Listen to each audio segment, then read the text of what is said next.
Family and fellow soldiers, I'm the Professor, and this is the Moment of Truth. Stop me if you've heard this one before. A well-known white female Southern media figure makes a racist remark and gets herself dropped. No, I'm not talking about Paula Deen, I'm talking about Barbie Bassett.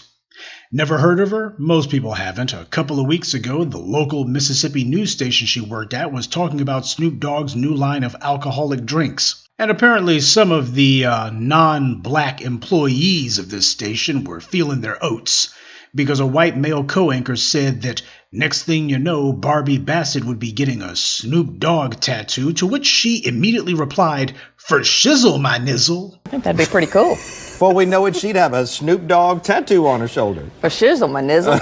I'm telling you. Julie, what you think about that? Huh, she says.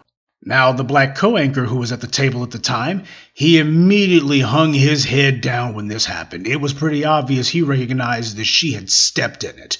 And that's usually what black people do if they're in a situation where you got some white colleague who's being blatantly racist. What happens is they hang their heads about it because there's not much they feel they can do about it.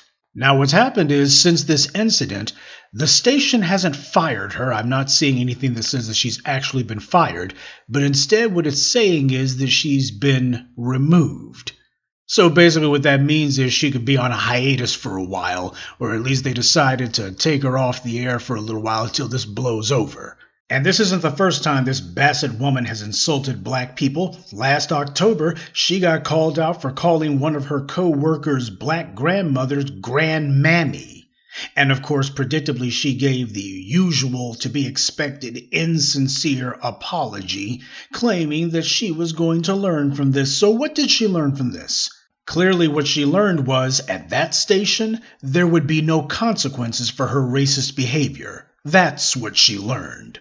But regardless, you got this KK Karen who's doing the typical phony victim routine. You know, I'm surprised the white woman tears haven't come out yet. That train's never late. This happened in Mississippi, arguably the most openly racist state in the U.S. They fought tooth and nail to keep up a state flag that was a blatant copy of the Confederate flag. Their right-wing racist regime in charge of that state denies funds to black areas, and they do this openly, even in their own state capital, where the water crisis has become an international scandal. But it is ridiculous for this woman to try to plead ignorance as if she has no idea what she was saying. Well, of course she's trying to pretend like she doesn't know what nizzle means. Really? That's what she's going with? Now, for the record, this Bassett character is about 53, 54 years old. She's a Gen Xer. That means she's from my generation. She would have been born somewhere around 1969, give or take. Snoop Dogg's been in the music industry for over 30 years. So this Bassett woman would have been in her early 20s when she first heard his music.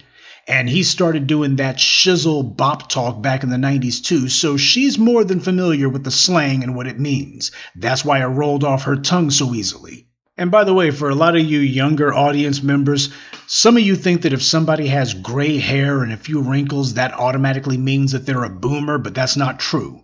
Gen X is getting up there in age. Many of us are officially middle-aged, and more of us are getting to elderly status. So a lot of the gray heads you're seeing these days are not baby boomers. Stop giving them a pass. A lot of these people with gray hair were born in or grew up in the 70s and 80s, not the 50s and 60s.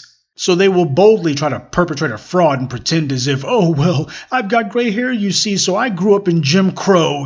They'll try that mess if they think they can get away with it. They will try to play on what they believe to be your ignorance. What she's trying to do is the same trick that racist radio babbler Don Imus tried when he called the Rutgers women's basketball team nappy-headed hoes.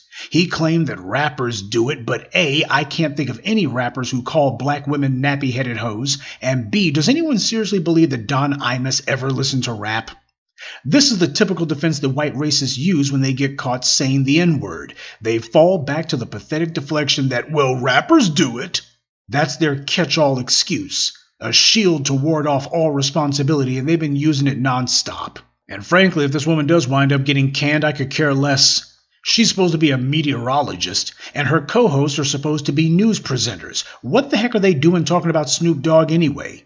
Now, of course, the white media is sticking up for this wrinkled-up racist, and they're using the usual bootlick tools to run interference for them. First up, Whoopi Goldberg, naturally. She's always the first one to mammy-splain that black people are too sensitive, etc. She's a proud little sellout, ain't she? She has no credibility to tell black people anything when it comes to racism. Remember, this is the same Whoopi Goldberg who was defending Ted Danson when he was running around in blackface in the 1990s. And it seems Whoopi Goldberg never gets tired of telling black people how something isn't racist.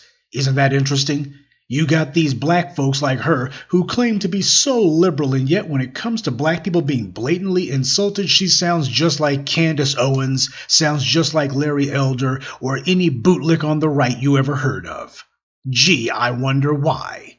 Whoopi Goldberg knows what side her bread's buttered on. The very white media racists that we fight against daily are the same ones who she depends on for every crumb of her daily bread. She has a decades-long track record of carrying water for practically every racist incident that occurs.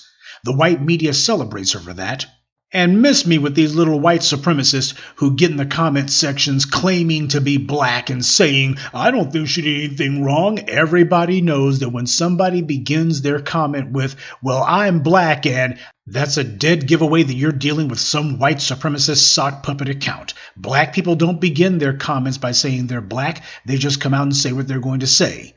But these white racist trolls keep trying it because there's no cure for stupid.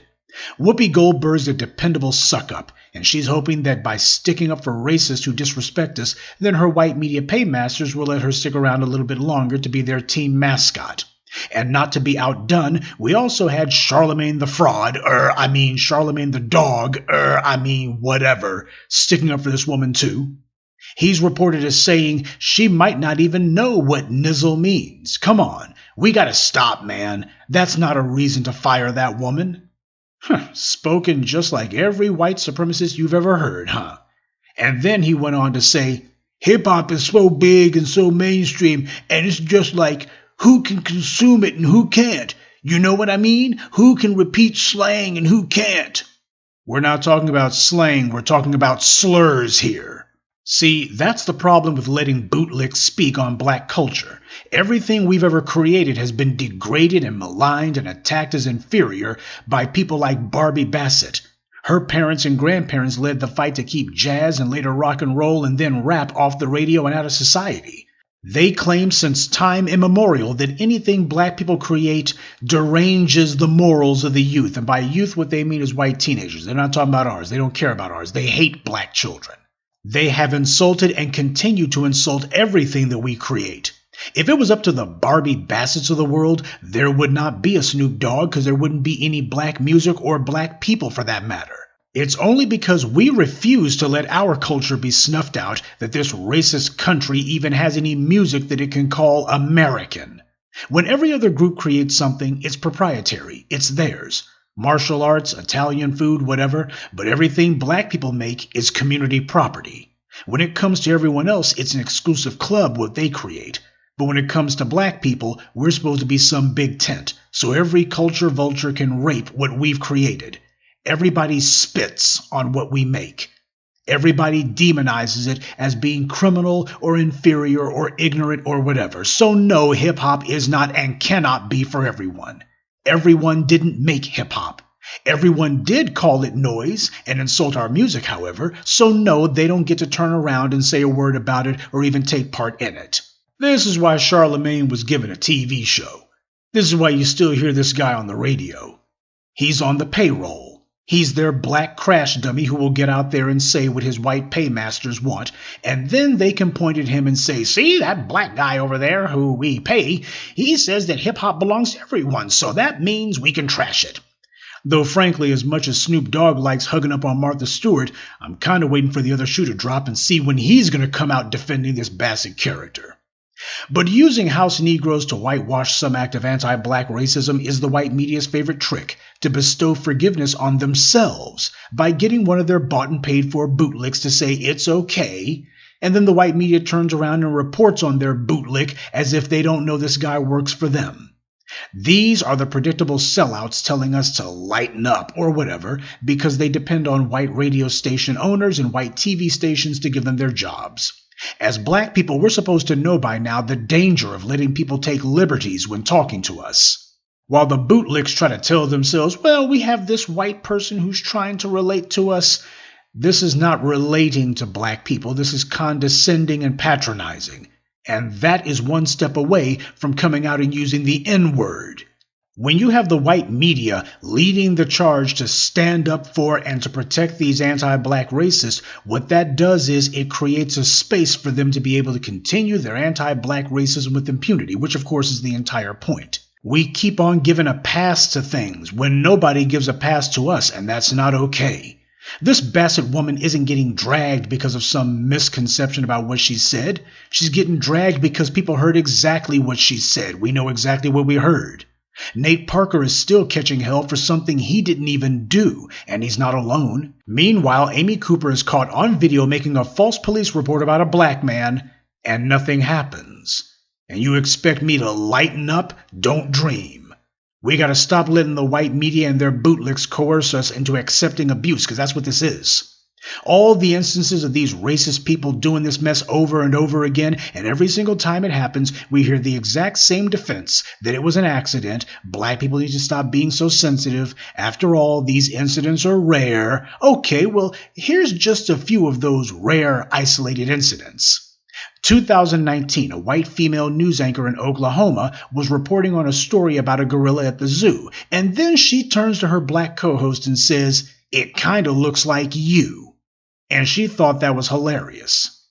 She did this just 4 years ago, and that TV station didn't fire her. Instead, they let her keep her job. And then when things had blown over, they allowed her to quietly leave the station without comment several months later.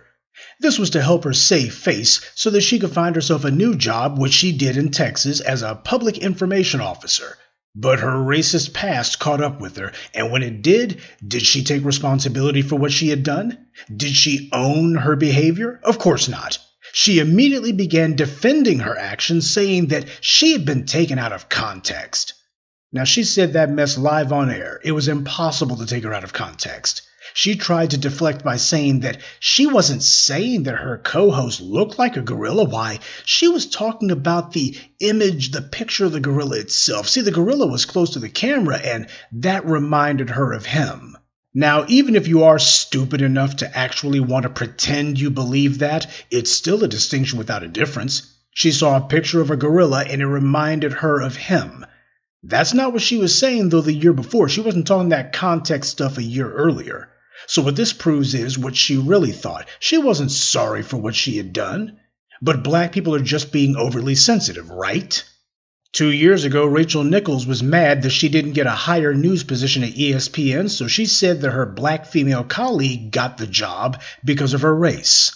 But that's just black people being overly sensitive, right? 3 years ago, in the immediate aftermath of Kobe Bryant and his daughter's tragic deaths, Allison Morris of MSNBC went on air live and thought that was a good time to throw a racial slur. And by the way, she didn't say nakers, she clearly said niggers. And just for the record, I don't play that hard R nonsense. That's a game that the bootlick black celebrities play, that way they never have to confront the white supremacist in their own business. Well, NBC stood by Allison Morris. She didn't get fired. In fact, she only left just last year. But black people are being overly sensitive, right? And by the way, there were a lot of people in the white media who were defending that creep Morris. A lot of her pals at MSNBC were taking up for her and telling black people that she wasn't making a slur at all, that it's because she was so busy. That's what happened. She got tongue-tied. She just tripped over her own words. Well, fortunately, none of the black anchors at MSNBC did that. They wouldn't do something that vile, that contemptible, so bestial as to defend a racist like Allison Morris, who was clearly spewing racial slurs in the aftermath of a black man and his daughter dying tragically. I mean, no black person would ever defend something this clearly racist. Oh, Well, it's no surprise at all that Tiffany Cross was defending this woman. And yes, when you click on the link, it takes you to this Twitter profile. So when that whole Nakers fiasco went down, Tiffany Cross didn't stand with the black community. She decided to stand with her white supremacist pals at MSNBC. Allison Morris was indulging her inner racist, and Tiffany Cross was going to the mat for her, spouting every white racist deflection you ever heard. She didn't have to say anything at all, by the way. Tiffany Cross could have just been quiet. Why does she have to say anything at all? Because Tiffany Cross absolutely hates black men. And when she saw this bottle blonde bigot attacking a black male icon, she simply had to come to the rescue. This wasn't about her trying to win brownie points with her white media paymasters by sticking up for a racist. For Tiffany Cross, this was expressing her psychopathic hatred of black men. By the way, when MSNBC threw Tiffany Cross out with the rest of the garbage, does anyone remember Allison Morris going on Twitter to stick up for her? Remember how Allison Morris told everyone it was wrong that Cross lost her show and how grateful she was when Tiffany Cross stuck up for her? Me neither. Moving right along. 2016, Wendy Bell went on Facebook to talk about a gang-related shooting that had happened in Pittsburgh, and she decided that was the time for her to cram practically every stereotype about black people that she could think of into a single Facebook post. And in a pathetic attempt to cover her behind, she ended by trying to claim that she had told a black teenage employee at a restaurant that he did a good job. And she wondered if anyone had ever told him he was special. The damned insult from this heifer. I mean, she just went all out of her way to be condescending as possible, but she only wrote this to cover her behind. From Bill Bennett to Skip Bayless, these racists post their anti-black messages, and then they try to, at the very end, try to put a little insincere postscript on it saying, "See, I'm not so bad." They know the game all right. They try to give themselves plausible deniability. That's what they've learned the last 60 years. I guess it makes sense that Wendy Bell would be so concerned about whether or not this alleged black teenager of hers had been told that he was special, because I have no doubt that she's been told she's special.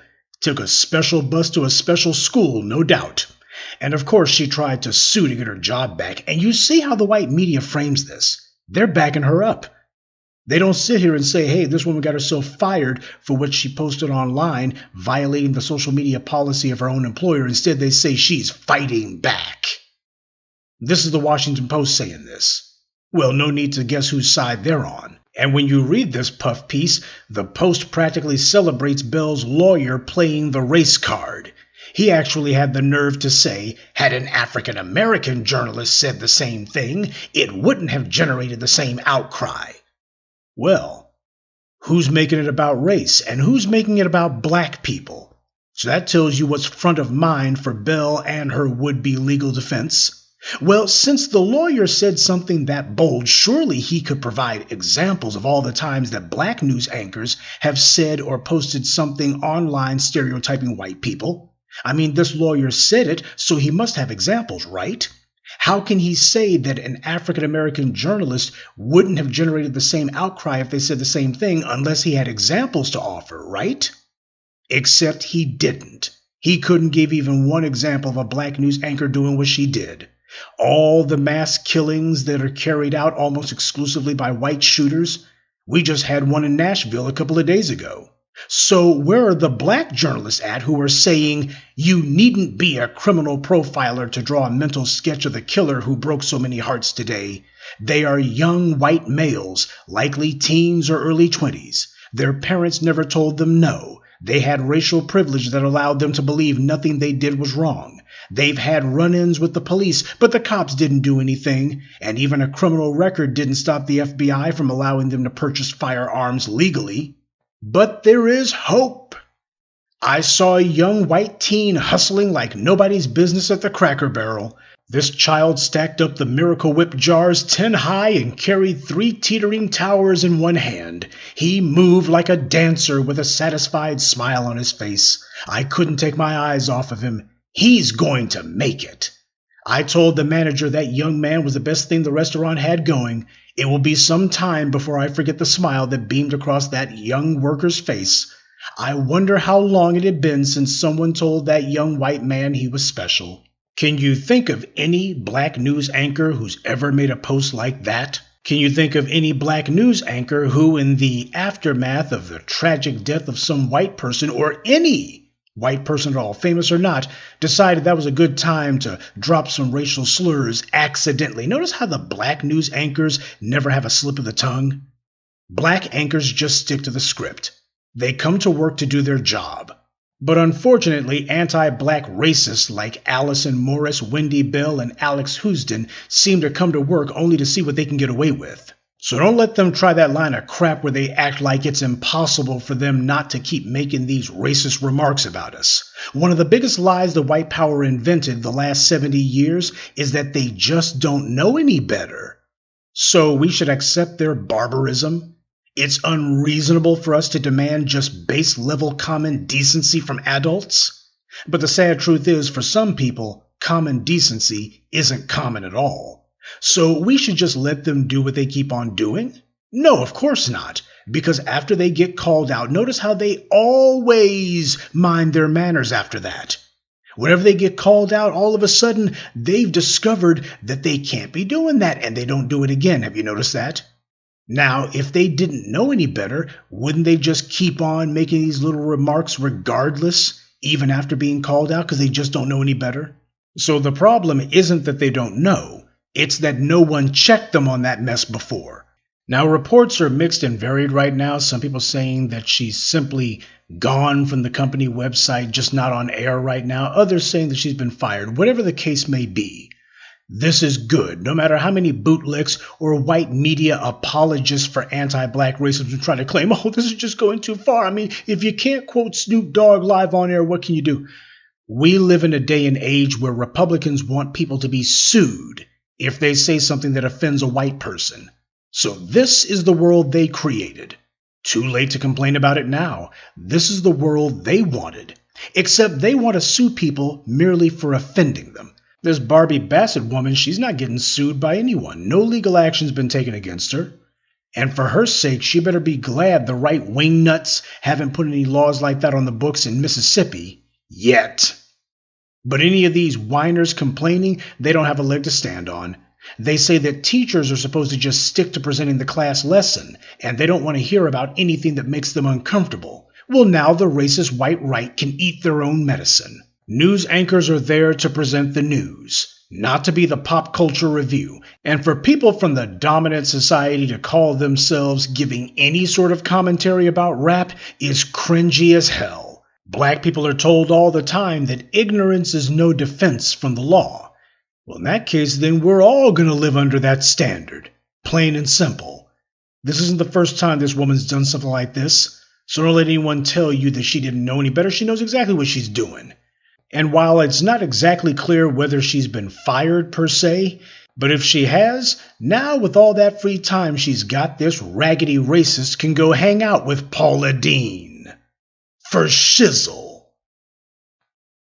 Good day, and be one. I'd like to take a moment to mention some of our contributors. Sandra Bates, Brandon Cherry, Timothy Hall, Ikekus Dorset, and Stephen Lyles. Salute to them and thank you to everyone for listening, liking, and sharing this message. Black empowerment only exists because of you.